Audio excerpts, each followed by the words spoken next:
I'm Ben, short for Benjamin Timothy Haggard. Shannon and I got married 7 years ago, but things haven't been going well lately. Despite my efforts, I can't shake the feeling of dissatisfaction with how our relationship has developed. This feeling has stuck with me for about 6 weeks, even before an unexpected photo appeared.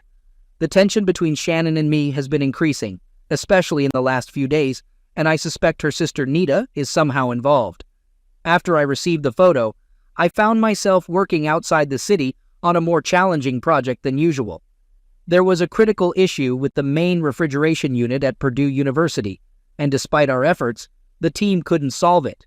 As an employee of the reputable Fraser HVAC company, I'm one of 2 highly qualified engineers responsible for solving such emergencies. Luckily, it was my turn to be on duty that week, so on Tuesday, I went on a 4-hour trip to West Lafayette and stayed there until Thursday. We finally solved the problem around 9 o'clock in the evening. Exhausted, I decided to have dinner at the nearest place on the university grounds, and by around 10 p.m., I went to my hotel room. I quickly sent Shannon a message saying I was going to bed, and we'd continue testing the system the next morning. I also mentioned we'd meet for dinner on Friday. After a refreshing shower, I got ready for bed with ESPN playing in the background. Unexpectedly, I received a message from Roland Bruton, my closest colleague at Fraser. The message included an apology and a photo taken that evening at Casa del. Roland asked me to call him if I wanted to discuss this further. The attached photo showed a couple sitting at a table in a cozy restaurant, leaning against each other with intertwined hands and locked gazes.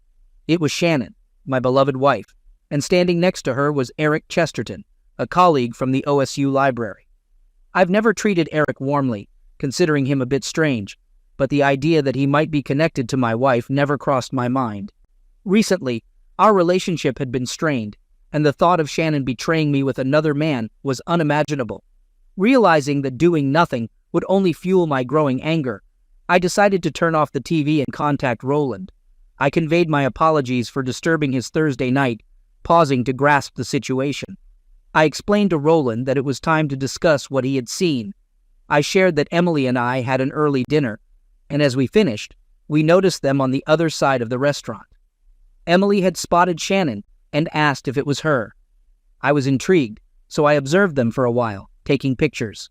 Fortunately, they didn't engage in any affectionate gestures like kissing.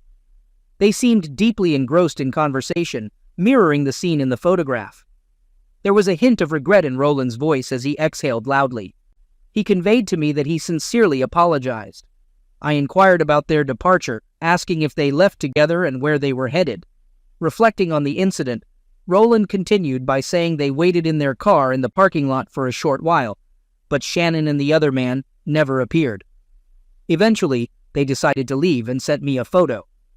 Roland expressed regret for leaving in a hurry without waiting for them, explaining that it seemed they had just received their drinks and hadn't started eating, suggesting a significant wait.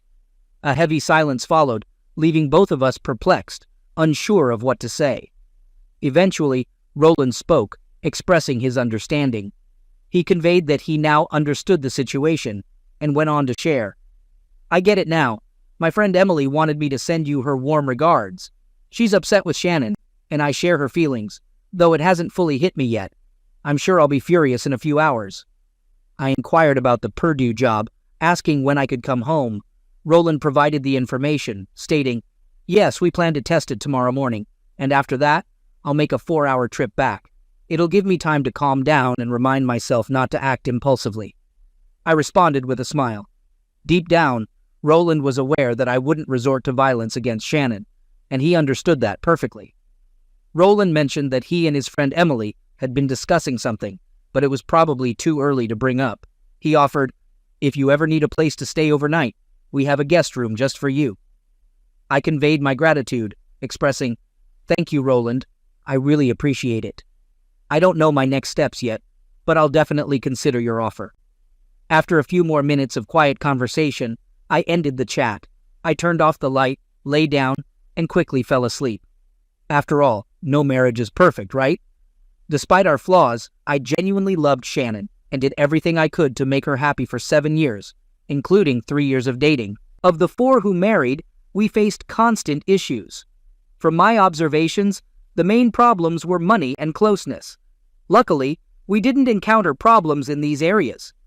Neither of us was a wasteful spender, and our private connection remained as crucial to both of us as in the early months of our relationship. Though things became more routine, Shannon and I still desired each other equally. No, for us, the problem didn't relate to finances or closeness, but with Nita. She was 35, about 4 years older than Shannon and me. Her husband, Alex, wasn't any better. He was a vain lawyer who saw himself as superior, but at least I didn't have to endure his presence so often. Shannon always looked up to her older sister Nita, a frequent guest in our house who constantly gave unsolicited advice on how we should live. Shannon suggested that it would make more sense to store the dishes in one place and move the spices elsewhere. She commented on whether I still used a gas grill, stating that charcoal enhances the taste of meat much better. She also expressed her opinion on the hideous green chair, describing it as screaming trailer park in general. That conveyed her overall perspective on the matter. It deeply bothered me that Shannon couldn't resist and ask her to leave. The most unpleasant part, sparing you the detailed list of Nita's other offenses, was that she consistently belittled me behind my back. If I was in the room, she'd be overly kind, endlessly praising me for being nice to Shannon, for being caring, for being so helpful around the house, while poor Alex, according to her, couldn't even change a light bulb. Overhearing her speak negatively about me more than once when she thought I wasn't around, one day, while Shannon and she were having coffee in the kitchen, I quietly entered through the back door after a jog. She conveyed to Shannon that she adored her, but had to admit that I, Ben, could be a bit uncouth. She expressed that I didn't have the same charm as Christopher or even Tom, and despite my higher education, she questioned why I worked with my hands. In her opinion, Shannon could have chosen someone much better. I couldn't understand her thinking, especially considering we had been married for almost 2 years by then. It was frustrating to hear Nita reminiscing about Shannon's past boyfriends. She later asked if I was seriously thinking about having children with him, sounding upset. Just 5 minutes later, she appeared in front of me with a smile and mentioned that Shannon and she were just talking about what a wonderful husband she has. I couldn't believe it. Shannon and I had argued about this many times, and though she had calmed me down, she never took any action to solve the problem. She mentioned that Nita wasn't that bad and actually liked me, but I waved her words away. I expressed my emotions, exclaiming how I couldn't stand it when Nita said we were definitely not going to have children. Overwhelmed with emotions, I paced back and forth in the bedroom, consumed by anger. Disappointment overwhelmed me, and I feared I was on the verge of losing my mind. My wife tried to calm me down, explaining she was venting her discontent and loved me despite her tendency to incite quarrels. But this quarrel was one of the worst in our lives. I couldn't contain my emotions and ended up saying a few rude words, after which I ran out of the house. I was gone for 6 long hours, seeking solace with my friend Raphael, the bartender at Bob's restaurant. Mostly, I just sat there trying to clear my head. When I got home at midnight, I found her sleeping in our bed, turning away from me. The atmosphere was tense, and our conversation was limited to a simple exchange of good morning wishes and a request for more coffee. Within a few days, the situation began to improve and become warmer, but it was never fully resolved. It was clear Shannon loved me, but I couldn't understand why she wouldn't take my side and ask her sister to stop humiliating me. The only way out for me was to avoid Nita as much as possible, making excuses so I wouldn't be home when she came. Besides, I tried to minimize conversations about her with Shannon. The weeks leading up to my trip to West Lafayette were particularly stressful. Oddly enough, Nita was present in the house more often than ever before. Almost every day when I came home from work, she and Shannon had important conversations in the kitchen. Perhaps for this or another reason, Shannon began treating me colder and more distant. She realized it wasn't worth mentioning her sister in my presence, leaving me in the dark about what was going on with Nita. But apparently Shannon still distanced herself from me, although our communication remained polite. But who needs simple politeness with his wife? She became cautious around me, and our closeness decreased noticeably. Recently, Shannon and I have been distant from each other for several weeks, exchanging only the usual hugs. Due to the strange atmosphere, it was challenging for me to approach her, and I was on the verge of giving up. Our private relationships also became routine, with only a few occurrences in the past month. Though not great at deep conversations, I did try once or twice. I asked Shannon if something was bothering her, if we needed to have a serious conversation. I wanted to solve our problems, but she said it was okay. She mentioned concerns about changes at work and minor issues with Nita, but nothing requiring special attention. I appreciate your concern, dear. A forced grin and a peck on the cheek, that's all I got in response. This behavior continued for quite a long time, and I decided to have a long conversation with Aunt Gwen. Aunt Gwen, my mother's younger sister, played a significant role in my upbringing after my father's pass away and my mother's subsequent illness. Although she now lives in Seattle, we often talked on the phone. If anyone could help me understand Shannon's behavior, it was undoubtedly Gwen. When I returned from Purdue, I decided to call her over the weekend. After Roland sent the photo, I made a deliberate effort to set aside the confusion and focus on my work. On Friday morning, my main goal was to test the system's capabilities, ensure it handled the load, and quickly move on. By about 1 o'clock in the afternoon, we had successfully completed all necessary checks. As a thank you gesture, the Purdue team invited me to a quick lunch, and then I headed home. During the 200-mile journey, my mind was filled with numerous puzzling questions. Had they already been private? Or was it just a possibility? Did my actions contribute to this situation? I also wondered if Shannon's feelings for him were genuine or just a passing fling. Could I find the strength to forgive what happened? Or was our relationship beyond repair? And did Nita play a role in this? Did she encourage her sister's actions? Maybe. Approaching Columbus in chaotic Friday traffic, I didn't have a clear answer, but I knew I wasn't ready to face her at home. After considering Roland's generous offer of his guest room, I ultimately chose a modest room at Motel 6, had a hearty steak and beer at Outback, and spent another night alone. With a sense of satisfaction, I sent Shannon the least affectionate message possible. I'm almost done, and I have to go home tomorrow. No sweet words or emojis, just the essential information for her to know I was alive. She replied, "Okay, honey, I miss you." Yes, that's correct. Around 9:30, I drove back to our street, slowly past our house, checking for unfamiliar cars nearby. Nothing seemed unusual. The house was dark, except for our bedroom, where the curtains suggested the TV was on. Disappointed, I returned to Motel 6 and went to bed. When I returned to the house shortly before noon, there was no rush. I felt a wave of emptiness and indifference. If earlier I was consumed by anger and vindictive thoughts, now I longed for resolution.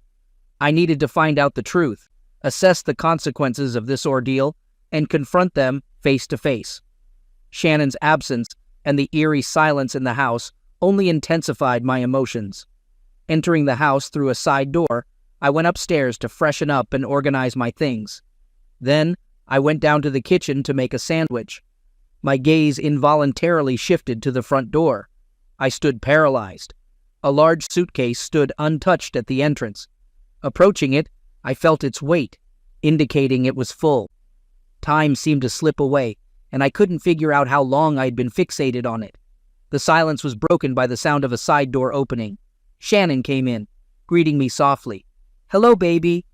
With an unusual half-smile, she hugged me warmly, more like a grandmother than a passionate embrace between spouses.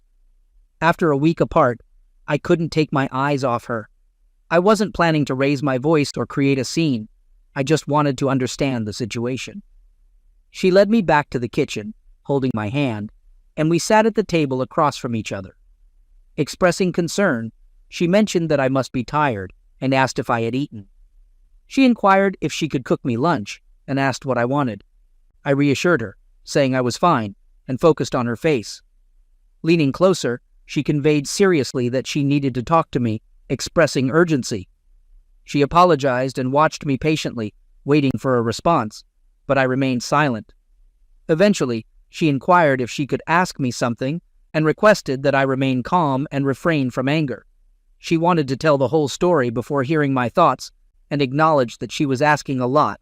I nodded in agreement, and all I wanted was for the situation to be resolved. She took a deep breath and began talking about Nita. To my surprise, anger suddenly surged within me. I expressed my frustration, asking, "What does this rude woman have to do with it?" Shannon pleaded, her face filled with panic, and she begged me to listen. I noticed that my fists were tightly clenched and I was holding my breath.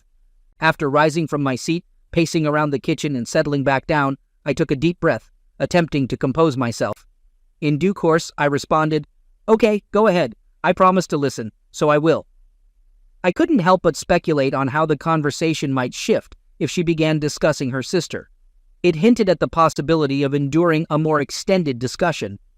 After giving me a cautious glance, she began again, explaining that she had been spending a lot of time with Nita lately. She hoped I could understand how it was affecting her and creating tension. She mentioned that things had taken a turn for the worse between Alex and Nita, and she suspected him of betrayal. About a month ago, Nita found him with one of his assistants on the office table, and Shannon witnessed the unfolding scene, feeling a strong sense of sympathy for Nita. It goes without saying that it was an incredibly tough time for her. Nita experienced deep heartache and anger, unsure how to handle the situation. Alex constantly apologized, expressed a desire to reconcile, and promised to do everything possible, including seeking counseling to improve their relationship. But everything changed on Tuesday. Feeling depressed, Nita decided to take a break to calm down, and then requested Alex to leave, expressing her desire for a divorce. Unfortunately, he resorted to physical force, leading to her hospitalization. On Tuesday evening, she endured a concussion. In that moment, my own marital struggles briefly faded from my mind. I conveyed sympathy, stating, "I'm sorry, Shannon. I wouldn't wish that on anyone." She lowered herself, took my hand, and conveyed gratitude, remarking, "Thank you, dear. I understand that you don't like her, and that means a lot to me." Now comes the toughest part. She paused and explained that Nita would be discharged from the hospital on Monday, but had nowhere to go. Alex is acting extremely difficult and refuses to leave the house. She wanted to offer her our guest room where she can stay. Most likely she'll have to take sick leave and work part-time for a couple of weeks. She wanted to be close to her and take care of her. She hurriedly explained, "I know you don't like her, and you don't want to be around her, but she has no one else to turn to. Please, Ben. Her life is falling apart, and I am her only sister." "Shannon, you're right. She's not the kind of person I particularly enjoy being around, but it doesn't matter now. Of course, she can stay with us. Did you really think I would refuse?" She got up excitedly, circled the table, and settled on my lap, wrapping her arms around me. When I looked into her eyes, pure joy radiated from her face. Expressing her gratitude, she whispered, "Thank you, my love." Her lips met mine in a gentle kiss, assuring me that everything would be fine. She vowed to protect me and ensure we saw each other less often. With utmost sincerity, she promised never to let her sister belittle me again. Never again. The happiness emanating from her overwhelmed me, and I couldn't resist hugging her tighter. As I put my head on her shoulder, tears welled up for a moment, and I composed myself. Carefully, I moved her from my lap to a nearby chair. I went to the sink, poured a glass of water, unable to endure the anticipation any longer. "Okay, Shannon, can we just finish this? Let's get this over with, whatever it is," I pleaded. She looked at me with confusion, and I couldn't help but express my disappointment. "Honestly, you can't even be honest with me," I said. "Dear, I sincerely don't understand what you're talking about." "What is the rest?" she asked, disappointed. I picked up my phone, scrolled through the messages until I found the photo Roland had sent me, and shoved it in her face. "This, Shannon, you and this man," I said to her face. The revelation left her speechless. I was momentarily puzzled by the sight of her suitcase at the front door. How could she leave when she was helping her sister move in with us? Before I could finish, she said, "Oh, Ben, this is incredibly sad. Carrie, his wife, has a recurrence of breast cancer, and their 2-year-old twins are in the center of events. He is absolutely terrified, and my heart is bursting with grief." I stared at her, suddenly grasping the importance of the photo where she was with a man. "Yes, we had dinner. He really needed someone to talk to. Her prognosis is uncertain right now." She held my gaze for a moment, conveying a deeper meaning. "Did you genuinely believe it? Oh my God. Did you think it was a romantic dinner? That's how it appears, right?" I couldn't even control the tone of my voice. "Roland and Emily Bruton certainly thought so. They are ready to meet you face to face." Before I could say anything or take any action, she hugged me tightly. "Benjamin Timothy Haggard, you are the only man I have loved or even considered in the last 7 years. Eric is just a friend whose wife is suffering from a terminal illness. I offered him emotional support when he needed it. It became harder and harder for me to breathe, not just because she refused to let me go. Additionally, I couldn't help but notice tension in our environment over the past few weeks. We lacked communication. Physical closeness was scarce. I was consumed with worry about Nita, my love, and I couldn't trust you with this. The mere mention of her name disgusts you, so I carried this burden alone, which led to distance. I apologize for being so distant. My thoughts were exclusively focused on Nita and the vile actions committed against her. Okay, I guess I can understand that. But the suitcase caught my attention. It was standing, fully packed at the front door. As I looked at it, she gently pulled my head down and kissed me on the lips with a long, sincere kiss, and then met my tear-stained eyes. It was obvious that something had happened. I decided to go to Nita and Alex's house and gathered clothes so that she would have everything she needed for the coming weeks. Baby, I'm very sorry about the misunderstanding that happened. She apologized with regret in her voice. I'm very sorry about this misunderstanding, I said regretfully. You've had this photo since Thursday, and I can imagine how you suffered. My love, I'm very sorry. Without letting go of my hand, she gently pulled me towards the stairs. Her urgency left no room for delay. We had to solve something extremely important urgently. In the private atmosphere of the bedroom, we gently took off our clothes, hugged, exchanged tender kisses, and shed tears of love. We hugged each other tightly, fervently, and passionately, making tender love completely immersed in the presence of my soulmate. While lying in bed, our hands explored each other's bodies as we engaged in intermittent conversations. I asked, "Really?" And she responded, "Yes, really," her voice filled with affectionate tenderness and playful teasing. She continued, "I really saw his wife. And did you really think that I was cheating on you?" Our friends Ro and Emily had the same thought. Although I despised the fact that his wife has cancer, it made me think about the state of my own marriage. I confessed, I thought it was over, and she expressed her concerns, saying, "I believe that one cheater in the family is more than enough. Poor Nita." As an epilogue to our conversation, it dawned on me. I'll be damned if it hasn't stopped completely. Nita, I must say, she looked completely different, which is not so surprising considering what she had recently been through. At the same time, she expressed great gratitude for being in our house and constantly praised Shannon for becoming her husband. She apologized to me countless times, admitting that she had completely misjudged me. In the end, I insisted that everything was fine and she could stop apologizing, but she still tried to help, even taking on some of the responsibilities of cooking and housework. When she began to feel better, after she managed to find a fierce and determined lawyer, she finally got the opportunity to gain some financial stability and secure a nice apartment for herself during the chaotic divorce process. Despite the circumstances, he and Shannon continued to spend time together, but it was very nice to have the house at their disposal again. It was a calm and restorative period, almost reminiscent of a second honeymoon. We both acutely realized the value of our relationship and the depth of our affection. Watching a marriage breakup turning into a destructive mess served as a visual reminder to us that we need to cherish and appreciate our own marriage. There are noticeably more smiles at home. Only 4 months later, we received the joyful news about the recovery of Eric's wife. Despite the fact that Eric continues to be eccentric, I am sincerely happy for their positive outcome.